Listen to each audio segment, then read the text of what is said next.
Hello everyone, welcome to our channel S A J S vlog. இன்றைக்கி நம்ம ஈஸியான ஹெல்த்தான லஞ்ச் மெனு தான் நம்ம பார்க்க போகிறோம். என்ன பார்க்க போகிறோன்னா முருங்கைக்கீரை கூட்டும் பருப்பு ரசம் தான் பார்க்க போகிறோம். வாங்க அது எப்படி செய்யலான்னு சொல்லி வீடியோக்குள்ளே போய் பார்க்கலாம். அதுக்கு தேவையானது நான் ஒரு கட்டு முருங்கைக்கீரையை உருவி வாஷ் பண்ணி வச்சுருக்கேன். இது துவரம் பருப்பு, பாசிப்பருப்பு, நான் அது மைசூர் தால் 3மே கலந்து ஒரு 100 கிராம் எடுத்திருக்கேன். எடுத்து வாஷ் பண்ணிக்கலாம். வாஷ் பண்ணி இது தண்ணி விட்டு ஒரு ஸ்பூன் மஞ்சத்தூள் போட்டு நல்லெண்ணெய் கொஞ்சம் ஊற்றிக்கலாம். அப்படி நல்லெண்ணெய் போட்டு நம்ம விசில் வச்சோம்னா பொங்கி கீழே ஊற்றாது.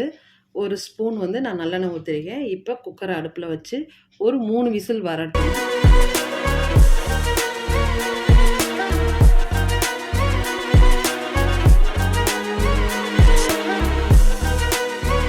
இப்போ நான் முருங்கைக்கீரையை நல்லா உருவி வாஷ் பண்ணி வச்சுருக்கேன். நல்லா மண்ணு போக நல்லா கழுவி எடுத்துக்குவோம் முருங்கைக்கீரையை.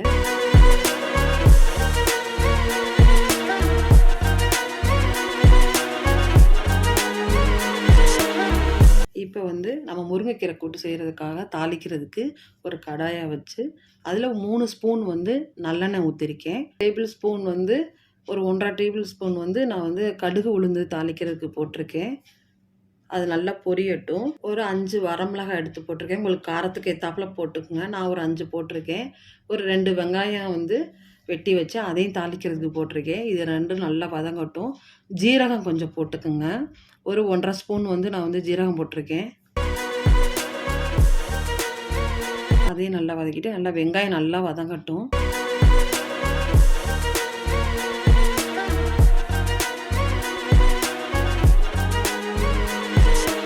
முருங்கைக்கீரை உடம்புக்கு அவ்வளோ நல்லது. இரும்பு சத்து, குழந்தைங்களுக்கு, பெரியவங்களுக்கு எல்லாருமே இந்த முருங்கைக்கீரை வாரத்தில் கீரைகள் வாரத்தில் ஒரு 2 நாளாச்சும் நம்ம கீரை எடுத்துக்கணும். ரொம்ப ரொம்ப நல்லது. இதில் முருங்கைக்கீரையில் அவ்வளோ சத்துக்கள் இருக்குது. இப்போ முருங்கைக்கீரை பாருங்கள், வெங்காயம் நல்லா வதங்கிச்சு. இப்போ நம்ம முருங்கைக்கீரையை அதில் போட்டு நல்லா வதக்கிக்குவோம்.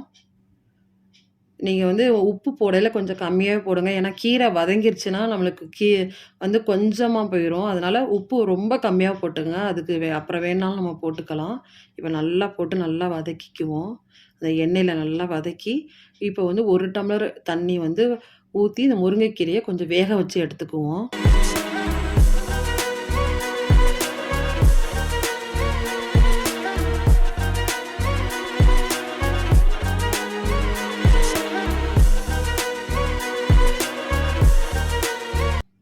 நல்லா வேகட்டும், மூடி வச்சுருவோம்.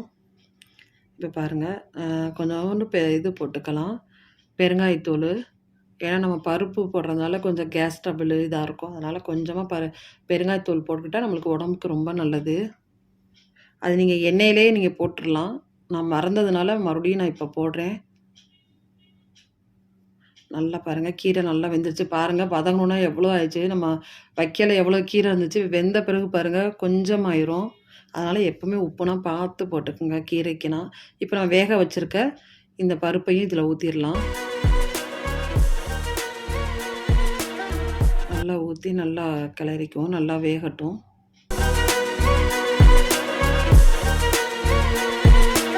எனக்கு ரொம்ப ஈஸியான இது தான். ரொம்ப டக்குன்னு செஞ்சிடலாம். இப்போ பாருங்கள், அவ்வளோதான். நம்மளுக்கு நல்லா கொதிக்கட்டும். கொதித்த பிறகு ஒரு 3 டேபிள் ஸ்பூன் நான் தேங்காய் எடுத்திருக்கேன். அதையும் போட்டு நல்லா வேக விட்டுருங்க. அவ்வளோதான், ஈஸியாக நம்மளுக்கு ஆயிரும். இது பாருங்க வெந்துருச்சு. நீங்கள் ஒரு ஸ்பூன் ஒரு ஸ்பூன் 2 ஸ்பூன் நெய் ஊற்றிக்கிங்க. நெய் ஊற்றுனீங்கன்னா இன்னும் நல்லாயிருக்கும் சுடுசோத்தில் போட்டு சாப்பிட்றதுக்கு.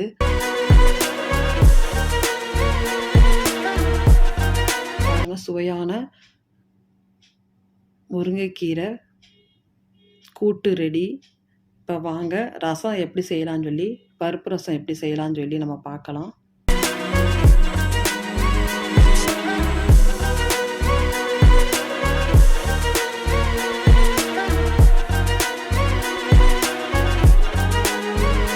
இப்போ அதுக்கு ரசத்துக்கு தேவையான பொருள் ஜீரகம் ஒரு 2 ஸ்பூன் எடுத்திருக்கேன்.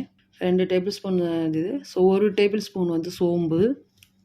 மிளகு ஒரு 1.5 ஸ்பூன் எடுத்திருக்கேன். இதை நல்லா நம்ம வந்து இடித்து கொஞ்சம் கொரப்பாக நம்ம எடுத்துக்குவோம். இப்போலாம் மிக்ஸி வந்துச்சு, மிக்ஸியில் ஒரு ஓட்டு ஓட்டுனாலே போதும். இப்போ நான் வந்து எப்போவுமே உரல்ல இடித்து தான் செய்வேன். இப்போ 2 பச்சை மிளகாய் போட்டுக்கலாம். உங்களுக்கு காரத்துக்கு ஏத்தாப்புல போட்டுக்குங்க.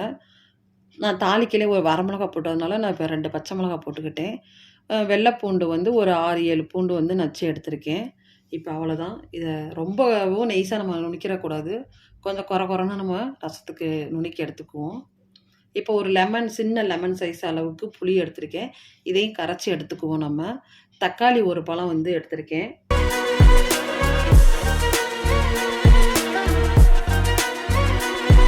இத நல்லா வந்து பெசஞ்சு எடுத்துக்குவோம். நம்ம கையிலேயே பெசஞ்சா ரொம்ப நல்லாயிருக்கும். நல்லா கையிலே நல்லா மசிச்சுட்டு, இப்போ புளியோடு சேர்த்து இப்போ நம்மளுக்கு எவ்வளோ ரசம் வேணுமோ அதை நம்ம கரைச்சி நம்ம கரெக்டாக அதை எடுத்துக்குவோம் தண்ணி ஊற்றி. இப்போ பருப்பு தண்ணி இருக்கும், அதையும் நம்ம இதில் ஊற்றிக்கலாம்.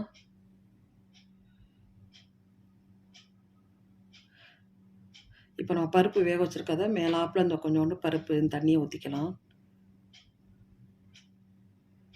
இந்த பருப்பு தண்ணியில் நீங்கள் ரசம் வச்சு பாருங்கள், ரொம்ப அருமையாக இருக்கும் பருப்பு ரசம். இப்போ இதுக்கு தாளிக்கிறதுக்கு ஒரு கடாயில் வந்து 2 டேபிள் ஸ்பூன் வந்து நான் நல்லெண்ணெய் ஊற்றிருக்கேன். ஒரு டேபிள் ஸ்பூன் வந்து கடுகு உளுந்து போட்டு தாளிக்கிறேன். வெந்தயம் வந்து சும்மா லைட்டாக ஒரு பிஞ்ச் அப்படி எடுத்து போட்டாலே போதும், ரொம்ப தேவையில்லை. இப்போ நம்ம நுணுக்கி வச்சுருக்க மிளகு, ஜீரகம், பூண்டு, பச்சை மிளகாய் எல்லாத்தையும் அதே எண்ணெயில் போட்டுக்குவோம். கருவேப்பிலை, ஒரு வரமிளகாய் போட்டுக்குவோம். அதுக்கப்புறம் பெருங்காயத்தூள் வந்து கொஞ்சம் கூடவே சேர்த்துக்கலாம், நல்லாயிருக்கும் ரசத்துக்கு. பெருங்காயம் போட்டால் தான் உடம்புக்கு ரொம்ப நல்லது, கேஸ் ட்ரபிள் அது இது இல்லாமல் இருக்கும்.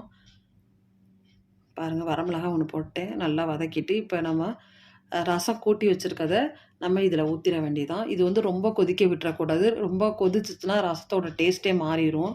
நீங்கள் வந்து அப்படியே சுற்றி ஒரு கொதிச்சுட்டு வரும், அப்போ நீங்கள் ஆஃப் பண்ணிட வேண்டியதான். இப்போ சுவையான பருப்பு ரசம் ரெடி.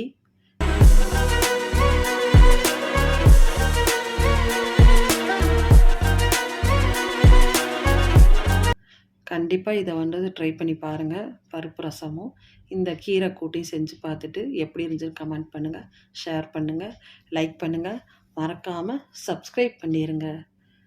தேங்க்யூ ஃபார் வாட்சிங்.